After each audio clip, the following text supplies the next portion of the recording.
हमारे अधिकार। इस कार्यक्रम में आप सबका स्वागत है। इस कार्यक्रम में हम मानव अधिकारों की चर्चा करेंगे।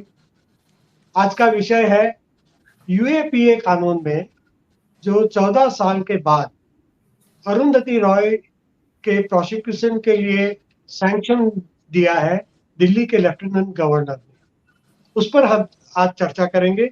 किस जुर्म के लिए सैंक्शन दिया है, अरुंधति रॉय का क्या जुर्म था और डॉक्टर शेख सैयद शौकत हुसैन का क्या जुर्म था। एक मीटिंग में, जिस मीटिंग का नाम था आजादी द ओनली वे, इस मीटिंग में उन्होंने एक स्टेटमेंट कहा कि कश्मीर ये भारत का हिस्सा कभी नहीं था। यह उनका ओपिनियन था। इस पर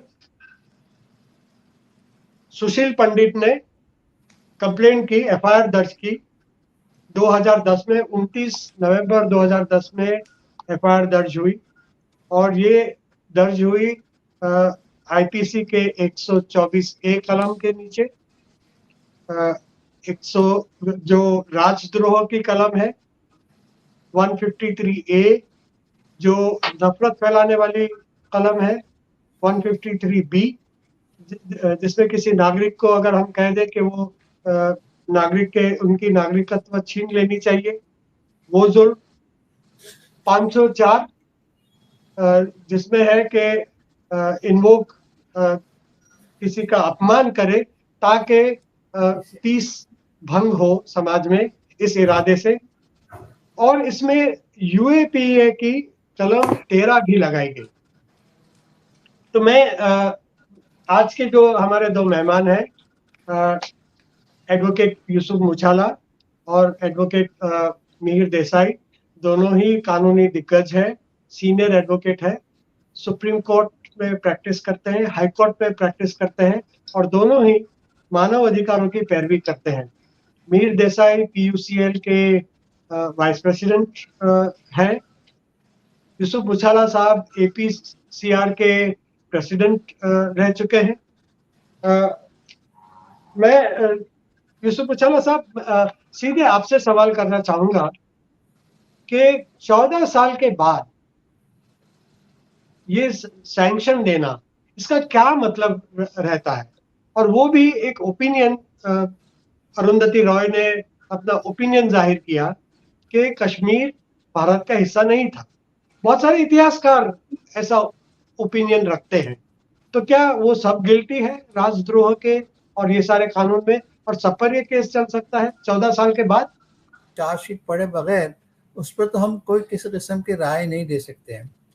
लेकिन apart from the legality of the issue, what is of important, the one thing is whether there is any period of limitation applicable for prosecuting a person under section 30 of the UAPA. The first answer is that the period of limitation which is laid down under the criminal procedure code वो attract नहीं होगा, because वहाँ पर जो सजा मुअय्यन की गई है वो 7 साल है अंडर सेक्शन 13 ऑफ यूएपीए। तो यानी लीगल इश्यू के बजाय अगर हम उसको we try to see it from the broader perspective कि एक आदमी के ओपिनियन रखने से क्या आपकी आपकी सल्तनत, आपका देश इतनी गंभीर अवस्था में आ जाता है कि आप उनको गैग ऑर्डर लगाना चाहते हैं और उसको सलाखे के पीछे भेजना चाहते हैं। Is there no right of dissent? Right of dissent is the essence of the freedom of speech and the essence of the democracy. If such a statement is backed by some violence or incitement of violence, then it will definitely attract the provisions of the Indian Penal Code and other penal statutes applicable to the case. But if there is no evidence to show that merely entertaining an opinion without any appeal to violence or without any appeal to prepare for the violence, according to me, should not be considered a crime at all from the perspective of the human right, from human right perspective, and from the perspective of the freedom of expression. धन्यवाद मुचाला साहब, आपने बहुत सही फरमाया कि अगर हम हिंसा को प्रेरणा नहीं देते, कोई हिंसा नहीं करते या हिंसा के लिए किसी को प्रेरित नहीं करते, तो सिर्फ ओपिनियन रखना ये कानून के दायरे में नहीं आना चाहिए। और हम डेमोक्रेसी है, डेमोक्रेसी में ऐसा हर एक को अपना ओपिनियन रखने का अधिकार है। एडवोकेट मिहिर, मैं आपसे ये जानना चाहूंगा कि क्या ये स्टेटमेंट अरुंधति रॉय ने किया, इसकी इन्वेस्टिगेशन करने के लिए 14 साल, क्या 14 साल के बाद सैंक्शन देने की वजह, और हमने ये भी ध्यान में लेना चाहिए कि लोकसभा के इलेक्शन के रिजल्ट्स आने के बाद, तुरंत बाद ये सैंक्शन दिया गया, क्या उसका कोई राजनीतिक महत्व भी है, कोई संदेश भी है इसमें? मेरे ख्याल से दो चीजें हैं इसमें। पहली बात तो मैं मुचाला साहब ने जो बताया उससे पूरी तरह सहमत हूँ। दूसरी बात उतना ही जोड़ना चाहूँगा कि क्लियरली वो दिखाना चाहते हैं, गवर्नमेंट खास करके होम मिनिस्ट्री दिखाना चाहती है कि चाहे हम कम वोट से जीते हो, चाहे हम कम सीट से जीते हो, लेकिन हम जो पहले करते थे वही करेंगे, और हमारी जो चाल चलन है वो बदलने वाली नहीं है। वो एक मैसेज देना चाहते थे। दूसरी बात जो आपने कही 14 साल के बाद, तो सवाल यही उठता है कि एक पिछले 14 साल में ये जो स्टेटमेंट 2010 में किया था, उससे कोई भी प्रवोक हुआ है? कोई भी वायलेंस इस स्टेटमेंट के वजह से हुआ है? बिल्कुल नहीं। नहीं तो कभी का उनके ऊपर कुछ कॉग्निजेंस लेके उनके ऊपर कुछ एक्शन लेते। तो ऑब्वियसली उनका भी केस नहीं है कि 14 साल में ये स्टेटमेंट की वजह से कुछ वायलेंस हुआ है। तो मेरे ख्याल से जब तक ऐसे स्टेटमेंट कुछ या तो एक उसका वायलेंस के साथ जोड़ना बहुत जरूरी है कि अगर वायलेंस नहीं होता है और वायलेंस की उसकी टेंडेंसी नहीं है, तब जैसे मुचाला साहब ने बताया कि ये लोग ने ऐसा नहीं बताया, इन्होंने ऐसा नहीं बताया अरुंधति रॉय ने कि ऐसा कर आपको वायलेंट तरीके से ये आप हासिल करना चाहिए, वो हासिल करना चाहिए, ऐसा कुछ बताया नहीं है वो स्टेटमेंट में। सिर्फ उन्होंने अपना एक एक्सप्रेशन जो है, ओके, ये जो भी बातें हैं वो सब सुप्रीम कोर्ट में भी चर्चा हुई थी जब केस चल रहा था तब। तो ऐसा नहीं है कि ये कुछ पहली बार नई बात कुछ किसी ने कही हो। 2010 में की थी, एक मीटिंग में बात कही थी, हो गई वो बात, मीटिंग खत्म हो गई। दूसरी बात जो अगेन मुचाला साहब ने कहा, उसके साथ मैं जोड़ना चाहूंगा कि देखिए, उनको पहले जो चार्ज किया था 124A सेडिशन, 153A और मेरे ख्याल से 295A या वगैरह कुछ 153, अभी वो सब जो सेडिशन का जो मामला है अभी स्टे हो गया है। सुप्रीम कोर्ट ने बोला है सेडिशन के अभी कोई केसेस मत करो। 153A 153B वगैरह बाकी जो भी सब उनके ऊपर लगे थे, जिसके ऊपर परमिशन दी थी, वो सब 3 साल के अंदर आपको कॉग्निजेंस लेना चाहिए। ओके, तो वो मामला तो पूरा ठप हो जाता अगर यूएपीए के अंदर आप परमिशन नहीं देते। क्योंकि सीआरपीसी बोलता है कि 3 साल तक अगर सजा है कोई भी ऑफेंस की, तो उसमें आपको कॉग्निजेंस 3 साल के अंदर लेना चाहिए। अभी 3 साल तो बीत गए हैं, तो उसके अंदर तो आप कॉग्निजेंस नहीं ले सकते। लेकिन 3 साल से ऊपर कोई भी पनिशमेंट होगी, ओके, पनिशमेंट मैक्सिमम पनिशमेंट है कोई भी ऑफेंस की, तो उसके लिए लिमिटेशन नहीं लगता है। और ये जो सेक्शन 13 लगाया है उसमें पनिशमेंट, मैक्सिमम पनिशमेंट 7 साल की है, तो लिमिटेशन नहीं लगता है। तो वो भी एक शायद उन्होंने सोचा होगा कि अभी ये केस को रिवाइव कैसे किक करे।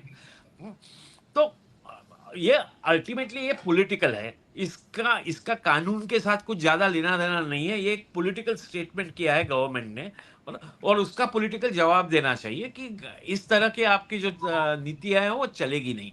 और सिविल सोसाइटी ना आवाज, जैसे आप अभी उठा रहे हो, वैसे उस तरह से सिविल सोसाइटी है आवाज उठानी चाहिए इसके खिलाफ। वही उतना ही कहना चाहता हूँ। बिल्कुल, ये ऐसा लगता है कि राजनीतिक उद्देश्य से प्रेरित है, एक राजनीतिक संदेश देना चाहती है ये सरकार कि हम वैसे ही चलेंगे जैसे पहले चलते थे। हमने कॉन्स्टिट्यूशनल अधिकारों का कभी उसका लिहाज नहीं किया, और ये सेक्शन 13 अगर मैं पढ़ूं तो उसके दायरे में ये बिल्कुल आता नहीं है, क्योंकि चार्जशीट में एक ही स्टेटमेंट को प्रॉब्लमेटाइज किया है कि कश्मीर भारत का हिस्सा नहीं था, ये उसका ओपिनियन व्यक्त किया है। सेक्शन 13 यूएपीए का, whoever takes part in or commits or advocates, abates, advises, or incites commission of any unlawful activity shall be punishable with imprisonment for a term which may extend to 7 years and shall also be liable to fine. तो आपने जैसे कहा कि अगर ये 7 साल की सजा करते हैं तो 14 साल के बाद उसका कॉग्निजेंस ले सकते हैं, लेकिन इसीलिए उन्होंने ये 13, लेकिन इसके डेफिनेशन में कहीं नहीं बैठता है। अनलॉफुल एक्टिविटी के डेफिनेशन में नहीं आता, सेक्शन 13 में नहीं आता। तो क्या सुप्रीम कोर्ट को हस्तक्षेप करके इस सैंक्शन को क्वॉश नहीं कर देना चाहिए, मुचाला साहब? So I think it's not, as a lawyer, you see, we cannot give an opinion which is not based on the concrete realities and the concrete facts of the case. But जो आपने मिहिर भाई ने जो बताए बात, मैं बिल्कुल सहमत हूँ उससे कि this is just nothing but a political एक शगुफा उन्होंने छोड़ के रखा है, and it's just an kind of a warning. सबको कहना चाहते हैं कि हम जो कुछ करते हैं चुपचाप सुनते रहो और उसमें कोई मुदाखलत मत करो। And they picked on Arundhati Roy because she is very critical of this government, number one. और दूसरी बात ये है कि आपका कुछ अगर even if you are international or a global celebrity, we are not going to be worried about it. And that want to set an example, लोगों को डराने के लिए, इंटिमिडेट करने के लिए, एक एग्जाम्पल बिठाने के लिए उनके खिलाफ ये सब किया है। हालांकि उसमें कितना तथ्य है, what is the legal merit or demerit of that particular action, state action, I think the people who are handling the matter are in a position to answer this question. At least I for one cannot answer. धन्यवाद मुचाला साहब, आपने जैसे कहा कि कानूनी कागज दिखने के बगैर आप अपनी लीगल ओपिनियन नहीं दे सकते हैं, लेकिन ये जरूर लगता है कि ये राजनीति से प्रेरित ये है कि इतने बड़े व्यक्ति, कितने भी बड़ी व्यक्ति हो, हम अगर अरुंधति रॉय पर एक्शन ले सकते हैं तो बाकी सबको डराने का एक मैसेज है। Mihir, I would like to ask you a final question कि एक बाजू ये ओपिनियन कि कश्मीर हिंदुस्तान का हिस्सा नहीं था, इस पर इतना कड़ा एक्शन, और दूसरी बाजू इतनी नफरत भरे भाषण दिए गए हैं बहुत सारे लोगों से। Centre for study of society and secularism, जिसका मैं हिस्सा हूँ, हम लोग हेट स्पीचेस की मॉनिटरिंग करते हैं, और मैंने देखा कि 2022 में 26 ऐसे केस अखबारों में रिपोर्ट हुए। 2023 में ये बढ़कर 33 केस हो गए। जनवरी 2024 के जनवरी में 7 केस हुए, और 2024 के फरवरी में 4 केसेस हो गए, और अब ये जो इलेक्शन के दौरान 14 से ज्यादा ऐसे केसेस हुए हैं जिसमें नफरत भरे भाषण दिए गए हैं। इन भाषणों में यति नरसिम्हानंद और धर्म संसद ने, जिन्होंने 2022 में दिसंबर 2022 में भाषण दिए कि मुसलमान का बाइकआउट करना चाहिए, इकोनॉमिक बाइकआउट करना चाहिए, सोशल बाइकआउट करना चाहिए, उनके कत्लेआम का भी मैसेज दिया गया। जब इतने नफरत भरे भाषण किए जाते हैं, इन हेट स्पीचेस पर कोई एक्शन नहीं होता, और न सुप्रीम कोर्ट ना कोई कोर्ट उसके अंदर दखल अंदाजी करता है या पुलिस से कोई कार्रवाई करने की सख्त ताकीद देता है। वैसे पिटीशन फाइल हुए हैं और सुप्रीम कोर्ट ने ताकीद दी है, लेकिन उसका कुछ होता नहीं है। तो क्या इन पर ऐसे कड़ी केसेस नहीं होना चाहिए? You're right. Can I just answer in English this particular question, Yes, yes, if you don't mind? yes. Okay. See, as you know, in January 2024, the Supreme Court passed an order, okay, which said that all these rallies which are being taken out by this Hindu Sakal Samaj and all that kind of thing, they should be video recorded, okay, and the police should not wait for anybody to complain. If there is hate speech, file suo moto complaints, FIRs against these people. तो महाराष्ट्र में एक विक्रम पावस्कर नाम का एक व्यक्ति is the state wise president of BJP, तो बहुत खराब, बहुत गंदी स्पीचेस दी, और उसके खिलाफ फिर फाइनली 4 महीने के बाद FIR लॉन्च हुआ। लेकिन वो क्या करते हैं, FIR लॉन्च करके बैठ जाते हैं, कुछ करते नहीं है। तो फिर हम लोग कोर्ट में गए, तो कल फिर कोर्ट ने प्रेशर डाला, तो वो लोग ने बोला कि हाँ हम चार्जशीट भी फाइल करते हैं। अभी ये सब ऑफेंसेस है 153A वगैरह के, उसमें आपको सैंक्शन चाहिए गवर्नमेंट का प्रोसिक्यूट करने के लिए, इसलिए इसमें भी उस अरुंधति में भी लिया था ना सैंक्शन, तो इस तरह से यहाँ चाहिए। तो ये लोग ने बोला कि हम सैंक्शन के लिए वेट कर रहे हैं। अभी दिसंबर में मांगा था सैंक्शन वो लोग ने, दिसंबर 2023 में। तो कल कोर्ट ने ऑर्डर किया है कि 4 वीक के अंदर आपको बताओ सैंक्शन दे रहे हैं कि नहीं। हाई कोर्ट ने बोला है, बम्बई हाई कोर्ट ने, कि 4 वीक के अंदर बताओ हमको सैंक्शन दे रहे। ये इसलिए मैं कह रहा हूँ क्योंकि जब हमने कोर्ट के सामने लाया कि जब ये बोल रहे हैं लोग कि हम इसको कत्ल कर दो, ये सब औरंगजेब की औलाद है, अफजल खान की औलाद है, सबको कत्ल कर दो, ऐसी सब बात करते हैं, तभी कोई कुछ पुलिस एक्शन नहीं लेती है। लेकिन अगर मेरा व्हाट्सएप का जो मेरा ये होता है, प्रोफाइल होता है, वो प्रोफाइल सिर्फ टीपू सुल्तान का फोटो होता है, तो मुझे जेल में डाला जाता है। तो you are just weaponizing the law, which is otherwise a good law, namely that hate speech should not be there, but you weaponize it against a particular community. Okay? And when anybody speaks against that community, you are not doing anything, and courts have also not done enough. That's the other problem. So that what you are saying is completely right. I totally agree with you that courts, that hate speeches are going on, rampant hate speeches, including by the Prime Minister, okay, or during the election campaign, and neither the Election Commission nor the courts are, they should actually take suo moto action to stop all this, because this poison grows and people internalize it. लोग internalise करते हैं उसको, ये poison को, और फिर मानने लगते हैं कि ये बात सच है, ये बात सच है, ये बात सच है। लेकिन जब आप थोड़ी भी नैरेटिव, स्टेट के नैरेटिव से थोड़ा भी अलग बोलो, तो आपको जेल में डालने की धमकी देते हैं। तो I agree that the courts should do more, I agree that even election commission should do more, and I also agree that the police act very selectively in these matters. So before we end this, I would like to briefly ask both of you कि जब इतनी blatant तरीके से कानून का हनन किया जाता है, एक बाजू से अरुंधति रॉय पर और शेख शौकत हुसैन, दोनों को 14 साल के बाद सैंक्शन दिया जाता है उनके ओपिनियंस के लिए, और दूसरी बाजू हिंसा का प्रचार किया जाता है किसी एक कम्युनिटी के खिलाफ, और तब भी कोई बहुत रिलक्टेंटली एक्शन लिया जाता है।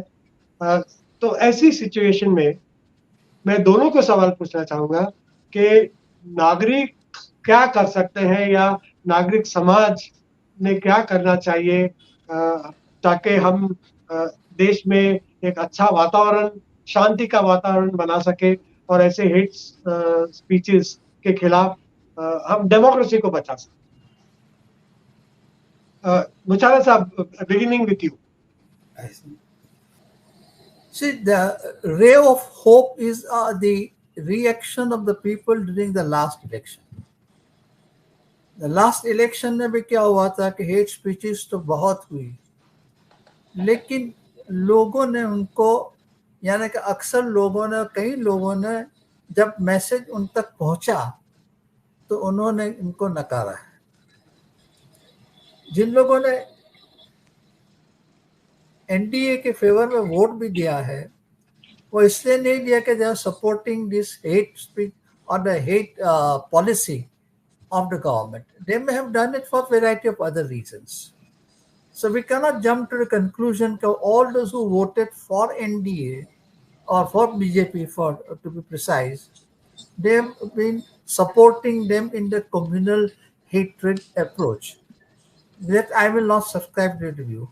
Therefore, what happens is this: that a greater responsibility of the political parties and also the social organizations like आपका जो ऑर्गेनाइजेशन से एजीओ, हमारा ऑर्गेनाइजेशन एपीसीआर, आपका पीयूसीएल के मिहिर का, we have to reach, somehow we have to take the message to the people down.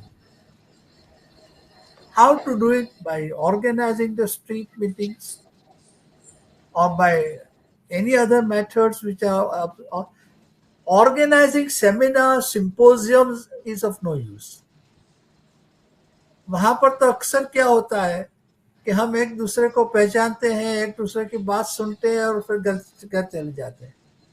This message has to go out of the four walls of the symposium seminar halls and go to the masses. And unless and until we have that kind of a volunteer corps who are willing to work at the grassroots level, nothing will happen. And जब ये बात होती है grass root level तक, तब उसके असर हर एक डेमोक्रेटिक इंस्टीट्यूशन पे होती है.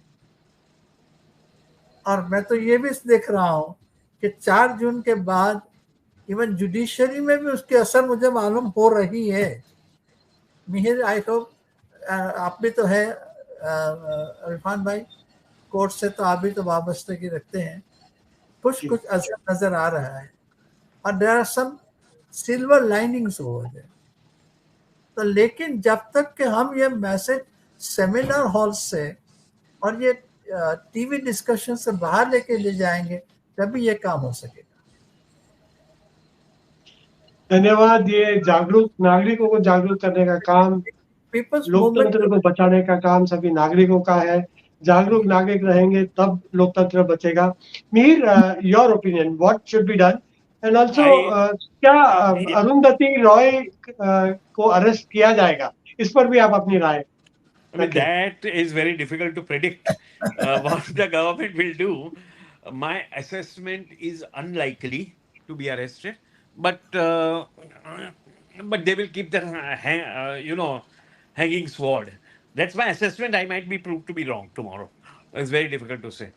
But इसके बारे में again I have to say that I completely agree with Muchala Sahab that we need ultimately hate speech percolates down to the masses, so it has to be taken out from the masses, and that can only happen if we interact with the masses, if we have various programs with the masses. See, you are talking about RSS, which has been working for 100 years with a lot of cadres and all that, तो एक अलग ही type का organisation है. Okay, दूसरा कोई organisation नहीं है India में तो जो 100 साल से ब्रेकअप नहीं हुआ है. वो RSS is the only organisation which is remained intact. Okay, even communist parties breakup हो गई, सोशलिस्ट पार्टीज ब्रेकअप हो गई, सब ब्रेकअप, कांग्रेस ब्रेकअप हुआ है सब, लेकिन ये लोग रहे.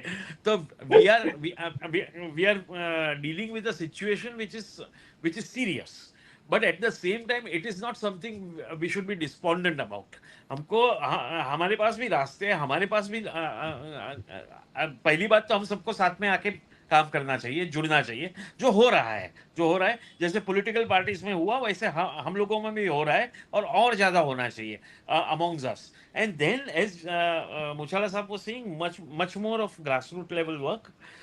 Second thing is, whenever required, we should complain to, say, the election commission or to the police or to the judiciary, even if we don't meet with success immediately.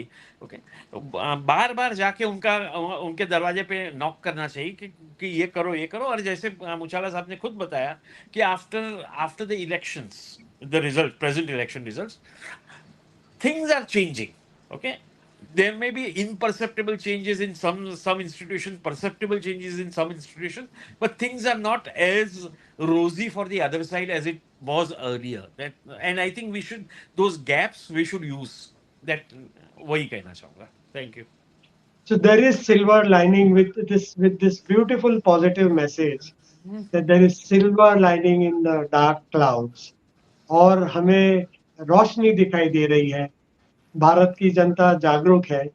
एक बार हम लोगों ने 1977 में डेमोक्रेसी की लड़ाई लड़ी थी.